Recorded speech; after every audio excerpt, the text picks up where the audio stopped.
Shalom Bapak Ibu, saudara kasih dalam Tuhan, haleluya. Kita sudah memasuki pertengahan minggu hari ini, tanggal 17 Juli 2024. Saya merasa pemeliharaan Tuhan dalam kehidupan pribadi saya dan keluarga, dan saya percaya Bapak Ibu dan saudara semua pun juga mengalami hal yang sama.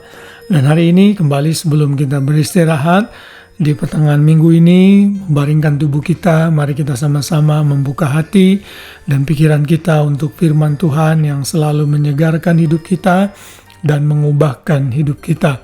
Hari ini kembali kita masih belajar mengenai atribut Tuhan, dan kita akan belajar mengenai Tuhan kita benar.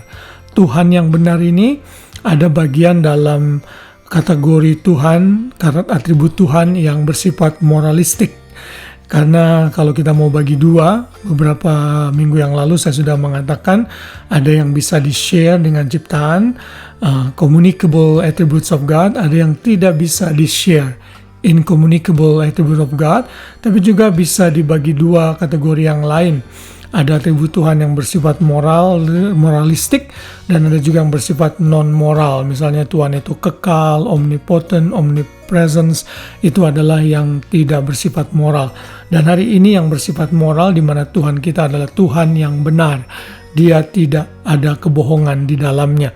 Dalam Yeremia 10 ayat 10 yang menjadi ayat hafalan kita baca bersama, tetapi Tuhan adalah Allah yang benar. Dialah Allah yang hidup dan Raja yang kekal. Bumi goncang karena murkanya, dan bangsa-bangsa tidak tahan akan geramnya. Dalam ayat ini dengan tegas dinyatakan Tuhan kita adalah Tuhan yang benar. Kata benar atau truth dalam ayat itu dalam bahasa Ibrani-nya adalah emet, yang artinya truth, firmness, stability, faithfulness. Jadi di sana ada kestabilan, ada kesetiaan, ada keteguhan, ada kebenaran yang di dalam karakter Tuhan. Kita bisa melihat ada begitu banyak ayat-ayat di Alkitab yang menyatakan Tuhan kita benar. Misalnya di dalam Yesaya 65 ayat 16, nanti kita bisa membaca sendiri di rumah bahwa Tuhan kita adalah Tuhan yang benar. Namun di dalam Alkitab bahasa Indonesia itu kata benar itu diterjemahkan setia. Walaupun itu memang bagian dari kebenaran Tuhan. Tetapi di dalam Alkitab bahasa Inggris, di dalam New American Standard Bible, di sana dikatakan, because he who is blessed in the earth will be blessed by the God of truth. And he who swears in the earth will swear by the God of truth. Because the former troubles are forgotten, and because they are hidden from my sight. Jadi dalam ayat ini jelas dikatakan bahwa Tuhan itu adalah Tuhan yang benar.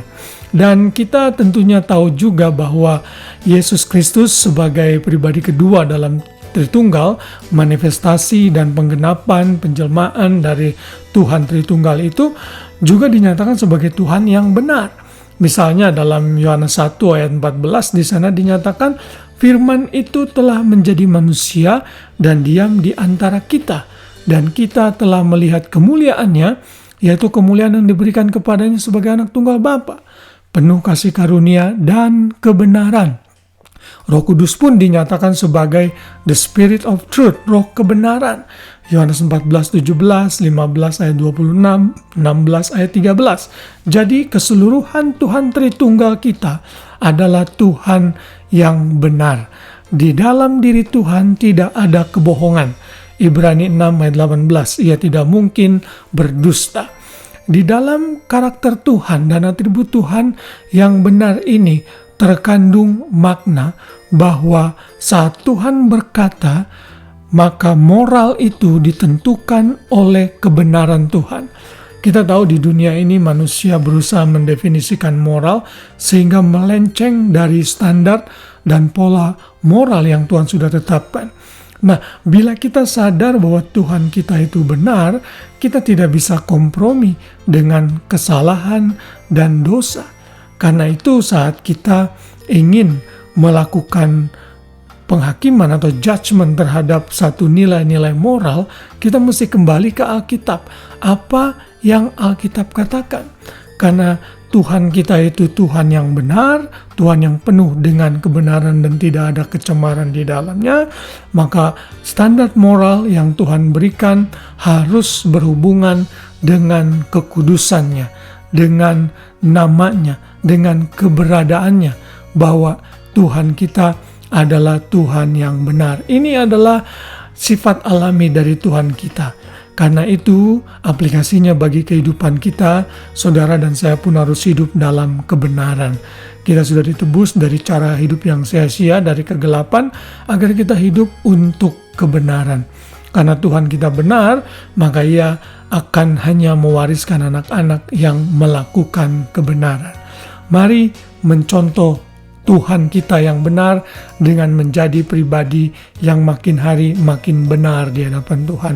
Menjauhi dusta, menjauhi kecemaran, menjauhi dosa, dan hidup dalam kebenaran. Kiranya karakter Tuhan ini memenuhi hati kita semua dan kita makin diubahkan sama seperti Tuhan kita yang benar. Haleluya. Selamat malam, selamat beristirahat. Kiranya damai sejahtera Kristus memerintah hati kita semua, sehingga kita bisa beristirahat dengan tenang, dengan sukacita di dalam Tuhan. Dan besok pagi kita boleh bangun dengan kekuatan tubuh yang baru, dengan rahmat Tuhan yang baru setiap pagi. Shalom semuanya, God bless.